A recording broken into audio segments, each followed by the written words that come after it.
Hello students, today in this video we are going to learn how to write a speech. आज के इस video में हम सीखेंगे स्पीच भाषण कैसे लिखते हैं। स्पीच आप जानते हैं भाषण देने की कला, जो आपने भी कभी कभी स्कूल के किसी फंक्शन में, एनुअल फंक्शन में, इंडिपेंडेंस डे या रिपब्लिक डे के फंक्शन में या किसी भी फंक्शन में कभी न कभी स्कूल में या किसी अन्य स्थान पर स्पीच आपने दी ही होगी। स्पीच देने की कला एक बहुत ही अच्छी कला होती है जो बहुत मेहनत से भी आती है। कुछ लोग कहते हैं कि किसी किसी में नेता बनने की कला बहुत होती है, नेता लोग स्पीच बहुत देते हैं, तो इनबॉर्न क्वालिटी उनमें रहती है, जन्मजात क्वालिटी वो लेके आते हैं, परंतु ऐसा नहीं होता। ऐसी क्वालिटी हम भी अपने अंदर ला सकते हैं, हमें सिर्फ थोड़ा सा मेहनत करने की ज़रूरत होती है। जो भी कोई स्पीच देता है, भाषण देता है, तो निश्चित तौर पर यदि वो अच्छा भाषण देता है, अच्छी स्पीच देता है, तो लोग उसकी तरफ आकर्षित होते हैं, उसकी बात को सुनते हैं। यदि आपकी बात में दम नहीं है तो फिर वो स्पीच प्रभावशाली नहीं रहती और लोग आपकी बात को ध्यान नहीं रहते। हमें काफ़ी बार जिस टॉपिक पर हमको स्पीच बोली गई है उस टॉपिक को ध्यान में रखते ही हमको स्पीच देनी पड़ती है।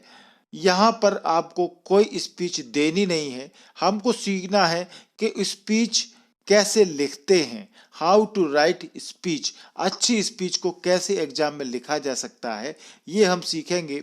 आप जानते हैं स्वामी विवेकानंद ने भी एक बहुत बड़ी स्पीच दी थी जो आज भी हमारे इतिहास में फेमस है। इसके बारे में भी थोड़ा सा हम आपको बताएंगे। तो हाउ टू राइट स्पीच ये हमको सीखना है। स्पीच क्या होती है? Writing speech is one of the most challenging writing skills. Speech लिखना एक बहुत ही चुनौती भरा कार्य होता है, एक बहुत ही चुनौती भरी राइटिंग स्किल है। यानी लेखन का ये कौशल ऐसा स्किल है, ऐसा कौशल है जो बहुत ही चैलेंजिंग होता है, चुनौती भरा होता है। Speech writing involves 4 important things. जब भी आप कोई भाषण या स्पीच लिखते हैं तो कुछ 4 महत्वपूर्ण बातें होती हैं जो इसमें इन्वॉल्व रहती हैं और जिनका आपको ध्यान रखना है। सबसे पहले आप देख सकते हैं a thorough knowledge of the subject you want to work on. जो भी टॉपिक सब्जेक्ट आपको दिया गया है स्पीच पर, उसकी आपको पूरी तरीके से नॉलेज होना चाहिए, तभी आप पकड़ बना सकते हैं, अच्छे से स्पीच लिख सकते हैं, उस पर काम कर सकते हैं। A wide range of vocabulary, आपके पास उस टॉपिक से रिलेटेड, उस सब्जेक्ट से रिलेटेड अच्छा शब्दकोश, शब्द ज्ञान, वोकेबलरी एक निश्चित तौर पर होनी चाहिए।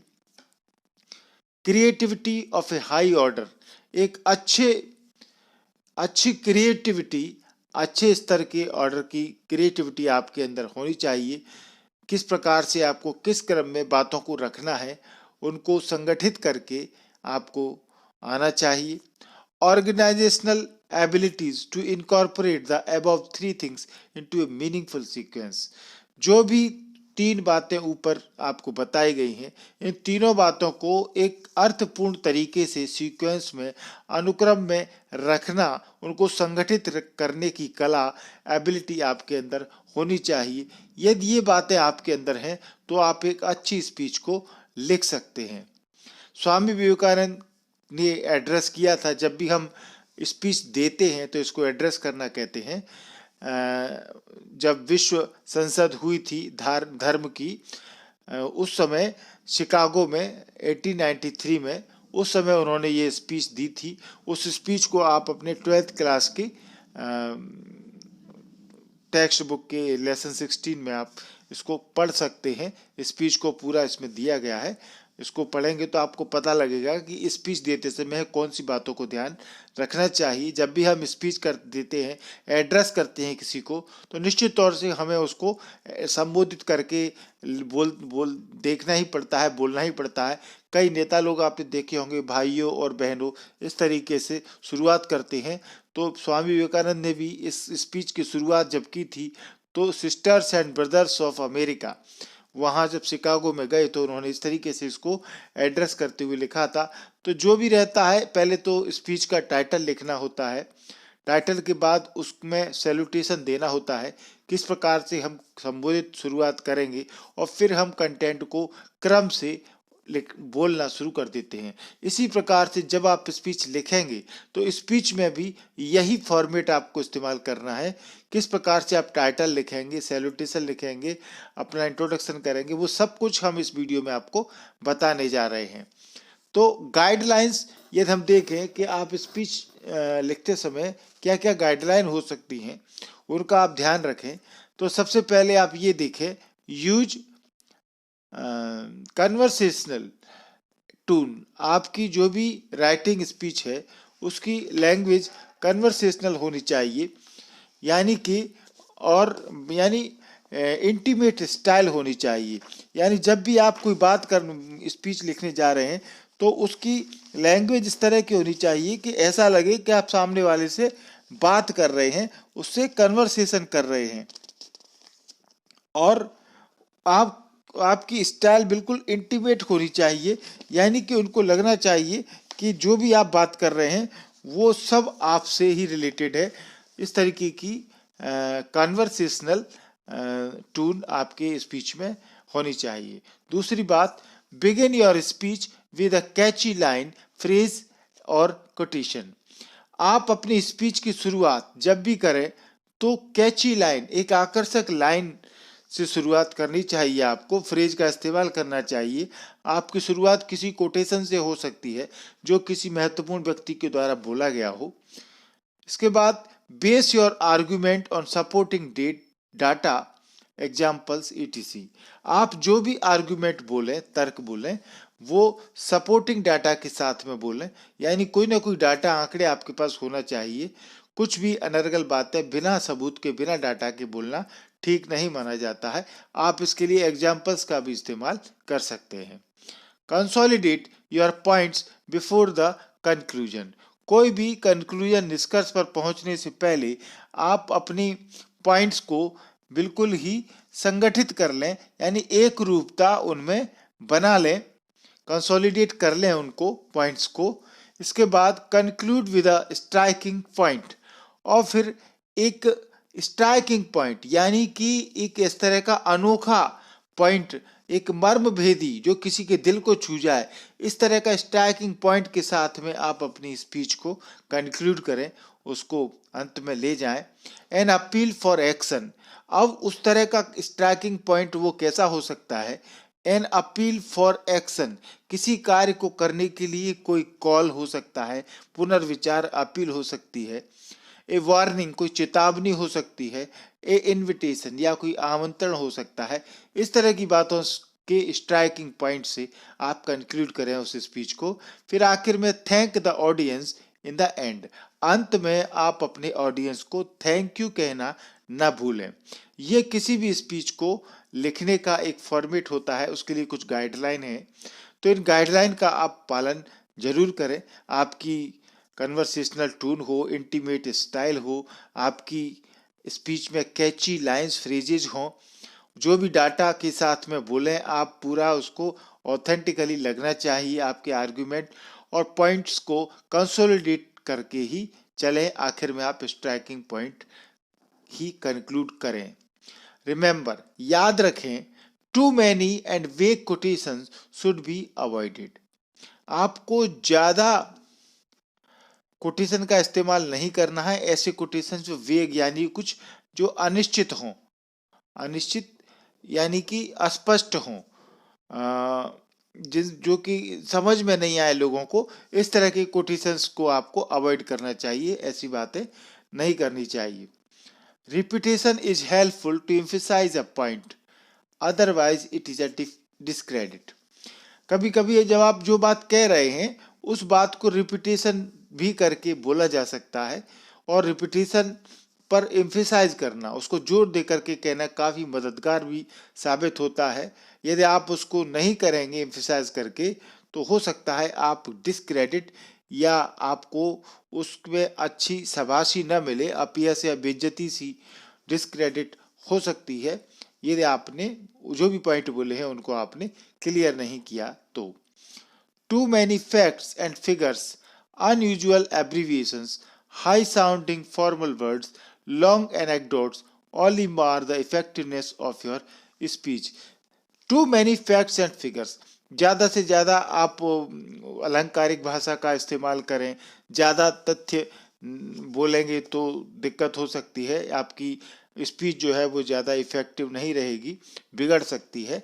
अनयूजुअल एब्रीविएशंस, आप मतलब सामान्य से कुछ ज़्यादा असामान्य टाइप के एब्रीविएशन, शॉर्ट फॉर्म आप इस्तेमाल करेंगे या हाई साउंडिंग फॉर्मल वर्ड्स इस्तेमाल करेंगे तो ये भी ठीक नहीं है। लॉन्ग एनेक्डोट्स, यानी कि एक लंबी कथा सुनाने लग जाए आप भाषण में तो वो फिर स्पीच नहीं रहेगी, एक कथा टाइप की हो जाएगी, प्रवचन हो जाएगा। तो ये सबसे आपकी स्पीच की इफेक्टिवनेस कम हो सकती है, बिगड़ सकती है। तो जो भी आप इस्तेमाल करें, कोटेशन, फैक्ट्स, फिगर्स, जो भी इस तरह की बातें, शब्द, एब्रीविएशंस वगैरह, उनको संभल करके आप इस्तेमाल करें, ओवर एंथुजियाज्म न करें। A formal address to the chief guest and audience at the beginning of a speech may or may not be required of a student. कभी कभी जो भी मुख्य अतिथि हैं, जो ऑडियंस हैं, उनको शुरुआत में आप संबोधित करके बोल सकते हैं, नहीं भी बोल सकते हैं, ये स्टूडेंट के लिए आवश्यक नहीं होता है। स्टूडेंट चाहे तो डायरेक्ट शुरुआत अपनी स्पीच की कर सकता है, पर हमको बोलना ही चाहिए, ऐसा मेरा मानना है। अब यदि फॉर्मेट की बात करें, स्पीच के लिए क्या फॉर्मेट हो सकता है, तो सबसे पहले तो आपको टॉपिक लिखना है। जो भी टॉपिक आपको दिया गया है स्पीच लिखने के लिए, उसका टॉपिक आप सबसे ऊपर यहाँ लिख लें। फिर आपको बिगिनिंग करना है। अब बिगिनिंग के रूप में आप सैल्यूटेशन का इस्तेमाल कर सकते हैं, जैसे अभी आपको विवेकानंद जी का बताया था, ब्रदर्स एंड सिस्टर्स, इस तरीके से आप शुरुआत कर सकते हैं। और यदि कोई प्रिंसिपल स्कूल का प्रोग्राम है तो आप उसके अकॉर्डिंग सैल्यूटेशन का इस्तेमाल करें। Striking line to draw attention, शुरुआत में आप कोई स्ट्राइकिंग लाइन इस्तेमाल कर सकते हैं जिसको सुनते ही, फर्स्ट लाइन को सुनते ही जो भी श्रोता हैं आपके ऑडियंस, वो आपकी ओर उनका ध्यान आकर्षित हो जाए। इसके लिए आप एक स्ट्राइकिंग लाइन का इस्तेमाल कर सकते हैं। अनाउंसमेंट ऑफ द टॉपिक, आप टॉपिक का अनाउंसमेंट कर सकते हैं। जिस टॉपिक को आप बोलने जा रहे हैं उससे टॉपिक से आप शुरुआत कर सकते हैं, कॉन्टेक्स्ट या उसके संदर्भ में कुछ बातें कर सकते हैं। तो ये बातें बिगिनिंग रहेंगी। बिगिनिंग में आपको सैल्यूटेशन लिखना है, स्ट्राइकिंग लाइन लिखना है, टॉपिक का अनाउंसमेंट करना है, आप किस टॉपिक पर बोलने जा रहे हैं, ये सब बातें आपका बिगिनिंग पॉइंट रहेगा। टॉपिक लिखने के बाद में ये काम आपको पहले करना है। फिर आप एक्सपोजिशन और डेवलपमेंट शुरू करेंगे, यानी कि उसकी व्याख्या करेंगे। जो भी टॉपिक आपको मिला है उसको डेवलपमेंट करेंगे। आप अपने थॉट्स को, पॉइंट्स को कंसोलिडेट करते हुए आपको क्रम से लिखना है, क्योंकि आपको आखिर में फिर समअप भी करना है। तो क्रम से आप अपने ऑर्डर को स्पीच में बोलते चलें। तो various aspects of the topic, यहाँ पर आपको जो भी टॉपिक दिया गया है उसके भिन्न भिन्न एस्पेक्ट्स क्या हो सकते हैं, वो सब आपको यहाँ डिस्कस करने रहते हैं। सपोर्टेड बाय डाटा, कोई यदि आपका टॉपिक जो है उससे रिलेटेड यदि कोई डाटा है, आंकड़े हैं, तो वो आप इस्तेमाल करें। एग्जाम्पल्स हो यदि वो तो इस्तेमाल करें आप। एनेक्डोट्स, शॉर्ट कोई स्टोरी, कथा, कहानी हो, वो इस्तेमाल करें आप। कोटेशन यदि आप इस्तेमाल कर सकते हैं, किसी महान पुरुष के द्वारा दिया गया कोई कोटेशन, वाक्यांश किसी ने बोला हो, महात्मा गांधी, अब्राहम लिंकन, इस तरीके से किसी ने भी बोला हो, वो कोटेशन का भी इस्तेमाल आप यहाँ कर सकते हैं। तो इस बीच वाले पोर्शन में, एक्सपोजिशन डेवलपमेंट में, आपको अपने थॉट पॉइंट जो हैं उनको एक क्रम में रखते हुए धीरे धीरे आपको अपने टॉपिक को विस्तृत करना है। फिर वाइंडिंग अप एंड कंक्लूजन, तीसरा पार्ट होता है। हम पूरे अपना जो स्पीच दी है उसको हम वाइंड अप करेंगे, यानी खत्म करेंगे, कंक्लूजन की तरफ हम बढ़ेंगे।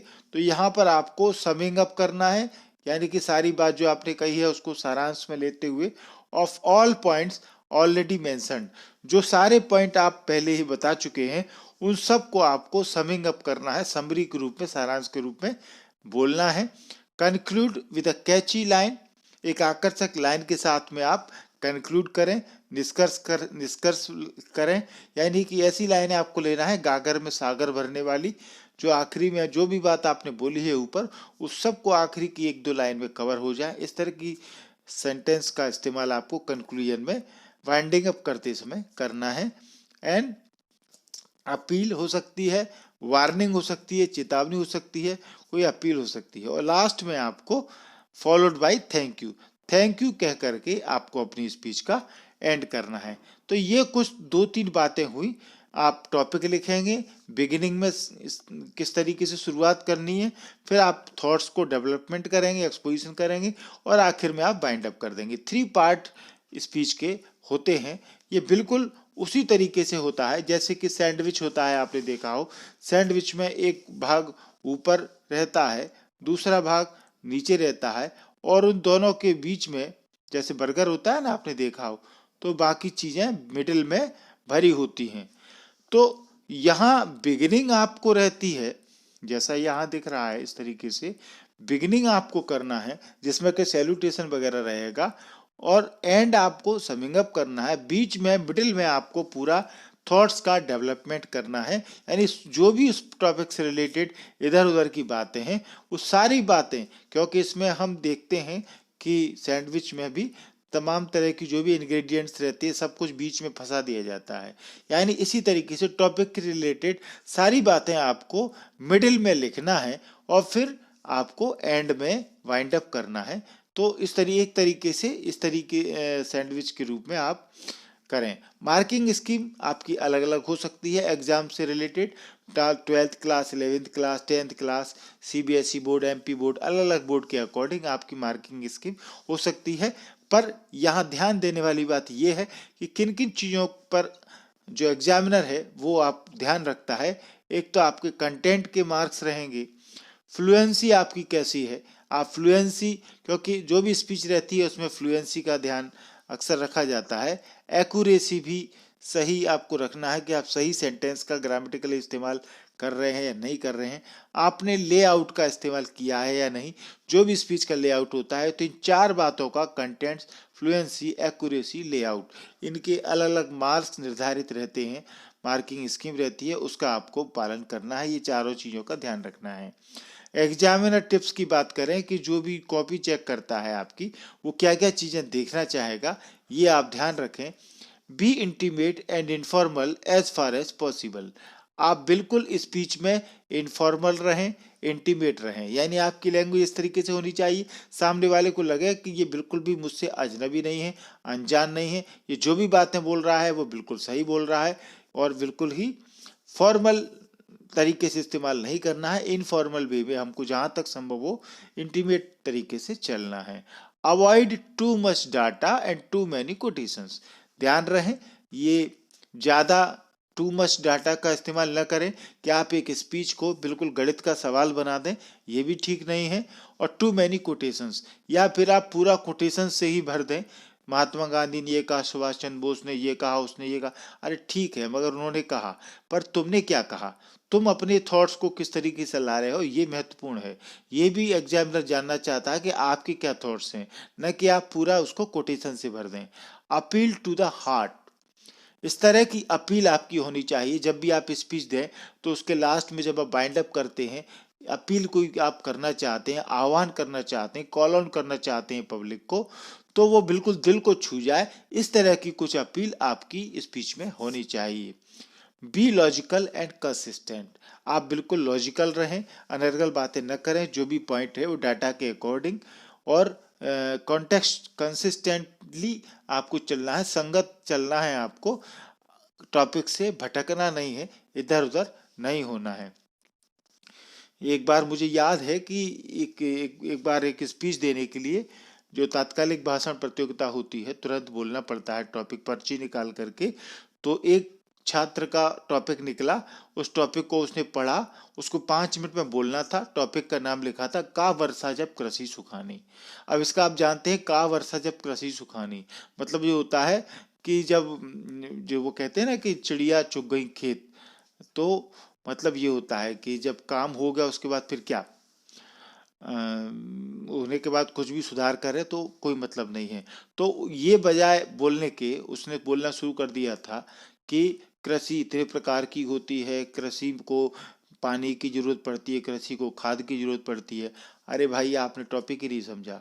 तो आपको कंसिस्टेंट रहना है, कुछ भी टॉपिक को समझ करके अनावश्यक की बातें नहीं बोलना है। 1 mark will be deducted in case the work limit exceeded by 50 words or more। 100 से 150 शब्दों तक जो भी है वर्ड लिमिट आपको दी है उसी का पालन करें। यदि आप 15 शब्दों से ज़्यादा एक्सीड वर्ड लिमिट बढ़ाते हैं तो फिर आपका 1 मार्क कट जाएगा, क्योंकि राइटिंग स्किल आपकी ये देखना होता है कि आप में लेखन कौशल कैसा है, न कि आपको पूरा 6 पेज भरना हो। ऐसा नहीं रहता है। एग्जाम में आप ध्यान रखें, जो भी वर्ड लिमिट दी गई है उस वर्ड लिमिट का पालन करेंगे तो आप भी सारे पेपर को कवर कर पाएंगे, शब्द सीमा से चलेंगे तो। और एग्जामिनर भी चाहता है कि आपको जो वर्ड लिमिट दी गई है उसी में टॉपिक को आपको ख़त्म करना है। अनावश्यक में आप उसमें पेज भरने की कोशिश न करें, वरना आपके नंबर डिडक्ट होंगे। नोट करने वाली बात इसलिए है, the student may be asked to write a speech in about 150 to 175 words on a specific topic. यानी स्टूडेंट्स को कोई भी स्पीच लिखने के लिए कही जा सकती है 150 से 175, 150 से 175 शब्दों के बीच में किसी भी स्पेसिफिक टॉपिक पर आपको स्पीच लिखनी होती है। तो ये स्पीच से रिलेटेड सारी बातें हमने आपको बता दी हैं। इसके बाद हम एक एग्जाम्पल लेते हैं, आपको बताते हैं। तो मान के चलें इस तरह का एग्जाम में क्वेश्चन आता है, यू आर तन्मय पाराशर, आप कोई तन्मय पाराशर हैं। You have been asked to address the morning assembly of your school on the topic the importance of English in everyday life. Prepare your speech in about 150 to 175 words using your own ideas. आप कोई तन्मय पाराशर हैं, आपको address करना है, भाषण देना है morning assembly में। सुबह कोई प्रेयर होने वाली है अपने स्कूल की, मान के चले, और आपको टॉपिक दिया गया है the the importance of English in everyday life. रोज दैनिक जीवन में अंग्रेजी का महत्व, तो ये टॉपिक आपको दिया गया है। असेंबली में आपको, प्रार्थना सभा में ये स्पीच आपको देना है। तो 150 से 175 शब्द के बीच में आप अपने आइडियाज़ को डेवलप करें और एक स्पीच को प्रिपेयर करें। तो ये एक टॉपिक मान के चले आपको दिया है, इम्पोर्टेंट टॉपिक है। इस तरह की स्पीच एग्जाम में आती रहती है, इम्पोर्टेंस ऑफ इंग्लिश पर आप तैयार कर सकते हैं। तो सबसे पहले आपको टाइटल लिखना है। सबसे ऊपर जो टाइटल शुरुआत में आप लिखेंगे, the importance of English in everyday life. जो भी टॉपिक आपको मिला है उस टॉपिक को आप सबसे लिखेंगे। अब आप स्पीच दे रहे हैं तो सबसे पहले बिगिनिंग आपको करना है। तो बिगिनिंग में जो बातें रहती हैं वो सैल्यूटेशन, यानी किस तरीके से आप शुरुआत करेंगे, लोग बाग बैठे हुए हैं, गेस्ट बैठे हुए हैं, उनको किस तरीके से आपको सैल्यूटेशन देना है वो आप देखें। Honourable principal, respected teachers and dear friends. इस तरीके से स्कूल में चूंकि आप दे रहे हैं तो इस तरीके से आपको बोलना है। Honourable principal, respected teachers and dear students, इस तरीके से आपको स्पीच की शुरुआत करनी है। Good morning, I stand before you to speak on the topic the importance of English in everyday life. सभी को गुड मॉर्निंग बोला और फिर बोलते हैं कि मुझे आपके सामने ये टॉपिक दिया गया है, importance of English in everyday life, ये मुझे बोलना है आपके सामने, इसके लिए मैं खड़ा हुआ हूँ आपके सामने। अब किसी कोटेशन से या स्ट्राइकिंग लाइन से हम शुरुआत स्पीच की कर सकते हैं, जो भी हमको टॉपिक मिला है। तो हम एक कोटेशन से शुरुआत कर रहे हैं। एक स्ट्राइकिंग लाइन ये हो सकती है, doctor Rajendra Prasad our first president has said. Doctor Rajendra Prasad जो हमारे फर्स्ट प्रेसिडेंट रहे हैं, उन्होंने ये बात कही है, the English language is an advanced and flexible language. अंग्रेजी भाषा बड़ी ही एडवांस्ड और फ्लेक्सिबल लैंग्वेज है। In spite of the irregularities in grammar, spelling and pronunciation, English is one of the most effective instruments of expression। कई प्रकार की irregularities, अनियमितता होने के बावजूद, चाहे वो ग्रामर की हो, स्पेलिंग की हो, उच्चारण प्रोनाउंसिएशन की हो, फिर भी English is one of the most effective instruments of expression. अंग्रेजी अभिव्यक्ति का प्रभावशाली साधन है, यंत्र है। अंग्रेजी से एक्सप्रेस करना सरल होता है। It is a language which is rich, subtle and capable of expressing minute shades of meaning. ये लैंग्वेज अपने आप में एक प्रचुर संपन्न लैंग्वेज है, एक शटल, एक गुण, सूक्ष्म ज्ञान देने वाली, और अपने आप में एक्सप्रेसिंग यानी माइन्यूट शेड्स ऑफ मीनिंग, सूक्ष्म से सूक्ष्म शब्दों को भी, अर्थ को भी ये एक्सप्रेस करने में समर्थ है। ये एक इस तरह की लैंग्वेज है। There is no language in the world which has a richer vocabulary than English. अंग्रेजी के मुकाबले अन्य कोई भी भाषा दुनिया में ऐसी नहीं है जिसका कि इतना साधन संपन्न शब्द ज्ञान हो, शब्दकोश हो, वोकेबलरी हो। It is said that every year 10,000 words are added to the English dictionary. ऐसा कहा जाता है कि हर साल 10,000 वर्ड्स, 10,000 शब्द अंग्रेजी के डिक्शनरी में नए जोड़ दिए जाते हैं। यानी ये अनवरत नए शब्द लेती रहती है, ग्रहण करती रहती है लैंग्वेज, इंग्लिश लैंग्वेज, और इसमें 10,000 शब्द जुड़ते रहते हैं। तो इस तरीके से आपको डाटा भी देना है स्पीच जब आप लिखें, तो जो भी आप बात करें वो कंसिस्टेंटली डाटा के अकॉर्डिंग हो।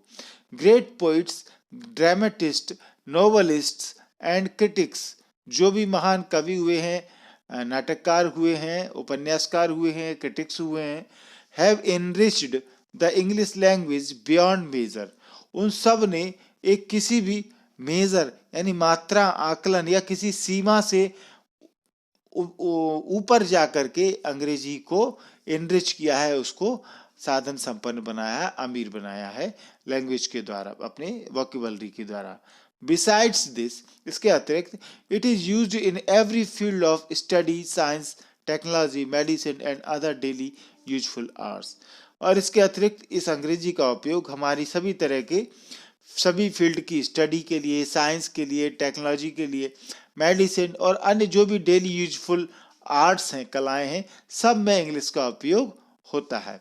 Another fact which makes English A necessity is that is possesses the unrivaled position being a world language, not merely of trade and commerce but for social intercourse and diplomacy। दूसरी जो तथ्य वाली बात यह है कि अंग्रेजी आवश्यक हो गई है। किसी भी प्रकार ये एक अद्वितीय, एक बेजोड़ अनरिवाल्ड पोजीशन इसने बना ली है, अद्वितीय पोजीशन अपनी बना ली है। उसका मुकाबला अंग्रेजी का हो ही नहीं सकता है। एक वर्ल्ड लैंग्वेज के रूप में, एक विश्व भाषा के रूप में उसने अपना पोजीशन बना ली है, एक बेजोड़ स्थिति है। Not merely of trade and commerce, न केवल व्यवसाय धंधे के लिए, but for social intercourse and diplomacy, बल्कि हमारी सामाजिक समागम और सामाजिक व्यवहार, पारस्परिक व्यवहार के लिए भी अंग्रेजी ने अपना स्पेशल स्थान बनाया है। It also gives us the key to modern scientific knowledge and learning.